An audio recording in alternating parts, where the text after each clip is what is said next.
Are you at this stage of your life where you don't feel there's anything to refocus? You feel like you're just kind of clear about everything? There's no need. You don't have another career dream. You don't have any more ambition. All your life has kind of gone out of you. And what's really amazing is some of you aren't 65 or 75. Some of you are 25, 35, 45. And you've lost all passion, all drive, all ambition. What you ought to see yourself as is a person who's refocusing all of your life, all throughout the stages of your life, from 16 to 18 to 25 to 35, where I am at 55 years old this year. 55 this year, April 26. 55. And refocusing. Re-engaging his life, re-engaging his dream, re-engaging his future, laying out new plans and strategies, planning new books to write, new places to go, new people to meet, new friends to engage.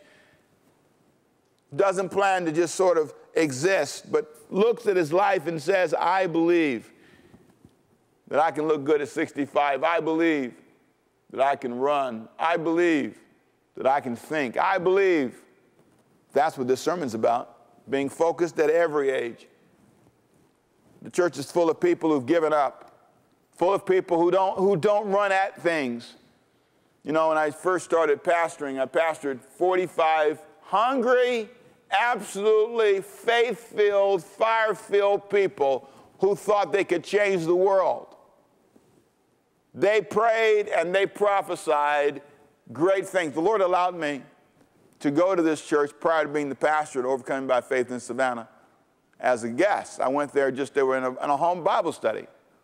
And I went to this Bible study, and I was standing there, and they had a guest speaker, and they didn't know who I was. I was just a guy invited to come to the church, and I stood there, and it was it was amazing. It was in a home. And as I stood there, I remember the guy at the very end of the service, he stood up, and he had everybody raise their hands. And he said, well, I want you to pray with me, because I in the Spirit see buildings. I in the Spirit see growth. I in the Spirit see thousands of people. Now I'm standing there thinking, my first time here, I'm thinking, I only see a few people in a house. That's what I said. Now, you know, this is a Bible college student who's just, I don't know, he's just talking too much. But I just didn't see what they saw, but they were focused. They were hungry, ambitious, praying for a leader. They were praying for me, and I'm in the room. I didn't know it. And I'm telling you, those 45 people became ignited and excited. Same thing here. There's a couple of ladies who went to Bible college, who prayed.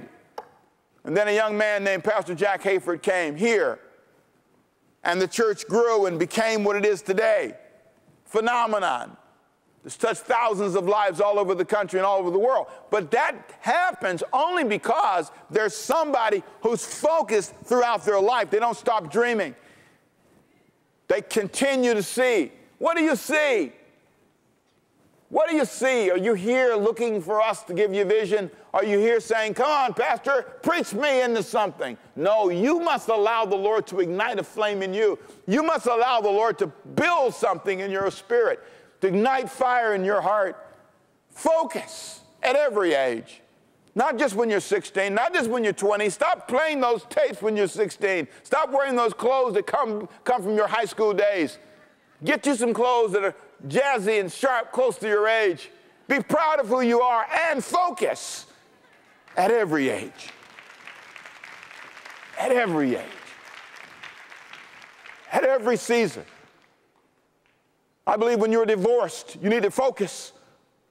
When your mate dies, focus. When you lose a job, focus.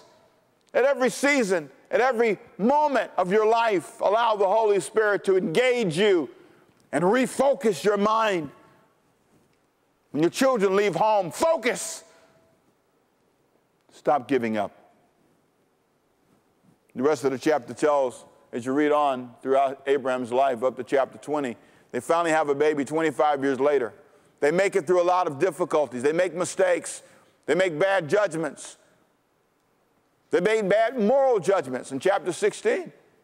They make decisions they shouldn't make, but they kept refocusing. You see, focused people are not perfect people. Focused people lose their way. They become distracted by the moment. Distracted by a list of expectations. That was true for me. See, I had in my life a list of things I should accomplish by a certain age. I thought I should be here and I should know this or that. I thought that I was a man of God, and if I was sincere, that God would have me at a certain level. So sometimes I'd almost envy. Almost envy. You heard that, right? Almost envy people who were a little bit ahead of me. Almost envy somebody else's house. Almost envy somebody else's success. But I've learned something. I don't need to envy anybody's stuff. I need to stay focused on what's in front of me. I need to be focused on this sermon, focused on this moment, focused on leading you, focused on this assignment, focused on making sure I'm doing God's will and not getting lost in all these other things, distracted, feeling insecure. Why are you so insecure? You can't stay focused because you're so insecure. Well, I'm not young anymore. Well, okay. Oh, I'm not 16. Okay. You'll never be it again. You might be 116, but you can't be 16 again. That's over. You have to learn to be focused at whatever age you are and to embrace the future. And say to yourself,